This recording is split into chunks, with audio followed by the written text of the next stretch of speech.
নমস্কাৰ আপোনালোক সকলোকে পুনৰবাৰ স্বাগতম জনাইছো মজিদ বন্ধুসকল পলকতে চামক আজি 9টা গুৰুত্বপূৰ্ণ খবৰ। প্ৰথমটো খবৰ, নাগৰিকত্ব সংশোধনী আইন চমুকৈ কাৰ বিৰুদ্ধে পুনৰ সৰব হৈ পৰিছে যুৱ প্ৰজন্মৰ হাৰ্টথ্ৰব জুবিন গাৰ্গ। জুবিন গাৰ্গে এই সন্দৰ্ভত মন্তব্য কৰি কয় যে চৰকাৰে হুলস্থুল কৰিলেও গা আমি নামানো। অসমত হিন্দু মুছলমান নচলে বুলি স্পষ্ট বাৰ্তা জুবিন গাৰ্গৰ। কাৰ বিৰুদ্ধে পুনৰ সৰব হাৰ্টথ্ৰব জুবিন গাৰ্গ। ৰাজ্যবাসীলৈ এইবাৰ মুকলি চিঠি জুবিন গাৰ্গৰ। এই মুকলি চিঠিখনত জুবিন গাৰ্গে মন্তব্য কৰি কয় অসমত কোনো পৰ্যায় হিন্দু মুছলমান চলিবলৈ নিদিয়াৰ হুংকাৰ জুবিন গাৰ্গৰ।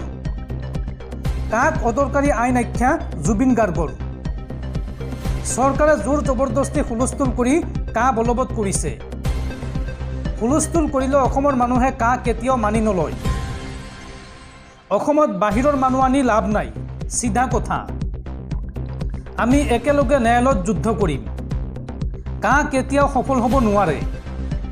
অসমত হিন্দু মুছলিম নচলে, শিল্পীয়ে মানি নলয় জাতি ধৰ্মৰ বিভাজন। মই আৰু ল'ৰা ছোৱালী মৰিবলৈ নিদিওঁ। আমি জিকিমেই আৰু কা বাতিল হ'বই।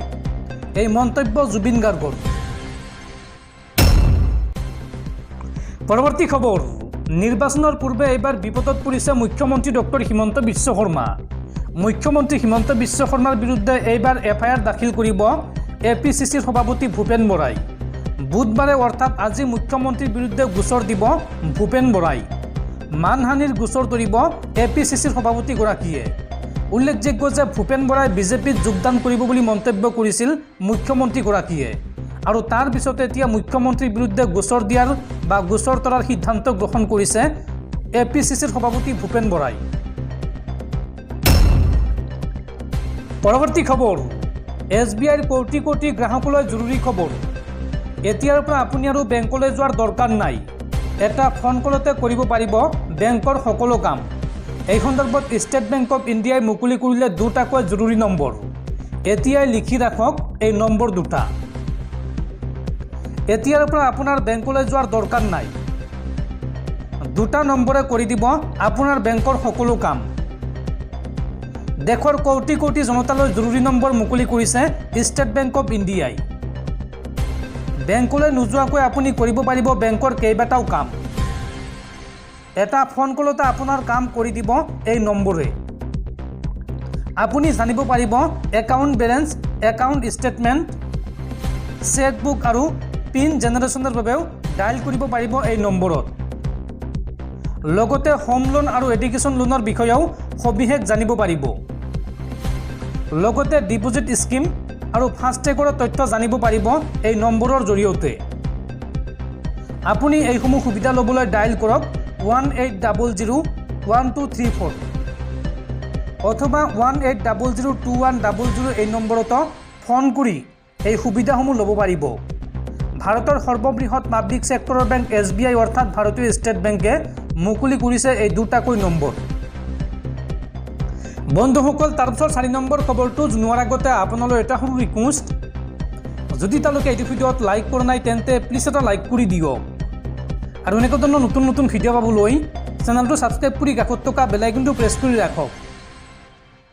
পৰৱৰ্তী খবৰ, 2024 লোকসভা নিৰ্বাচনৰ পূৰ্বে দেশবাসীক 15টা ছুপাৰ গেৰাণ্টি কংগ্ৰেছৰ।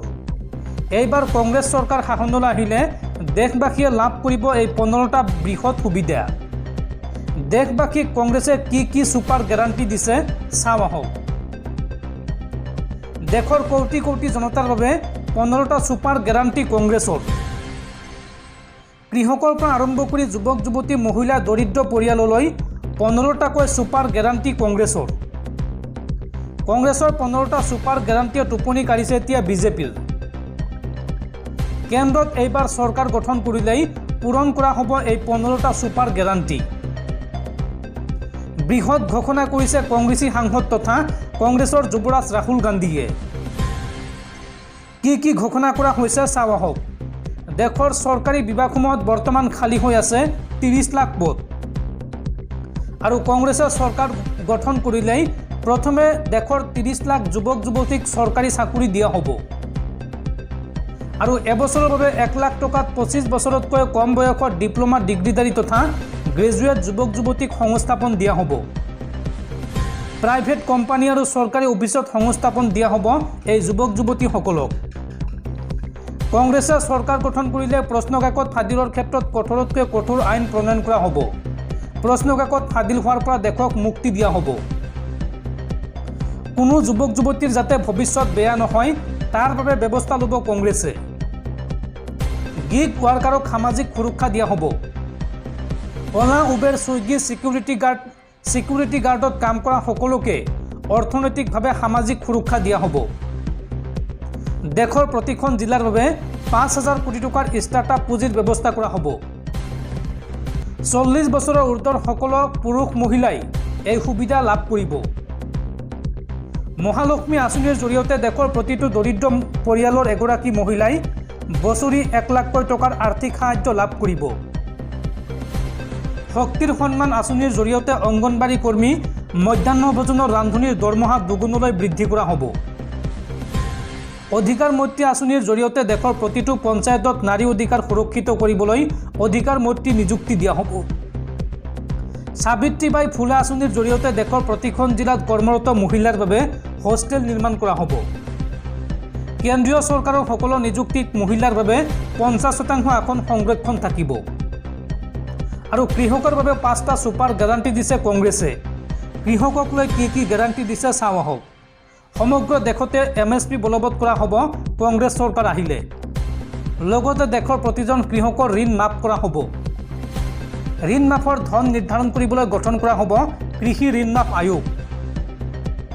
কৃষকৰ শস্যৰ বীমা সুৰক্ষাৰ ব্যৱস্থা কৰা হ'ব।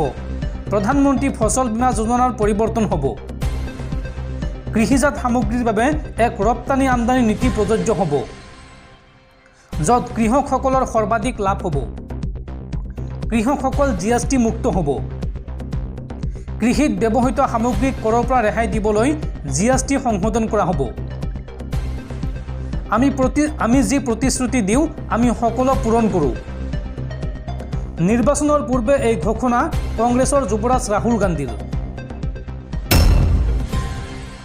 পৰৱৰ্তী খবৰ, চুবুৰীয়া ৰাষ্ট্ৰ পাকিস্তানত পুনৰ ভয়ংকৰ ঘটনা। পাকিস্তানত পুনৰ আত্মঘাতী বোমা বিস্ফোৰণ। আৰু এই ভয়ংকৰ বিস্ফোৰণত 5গৰাকী চীনা নাগৰিকসহ এজন পাকিস্তানী লোকৰ মৃত্যু হৈছে।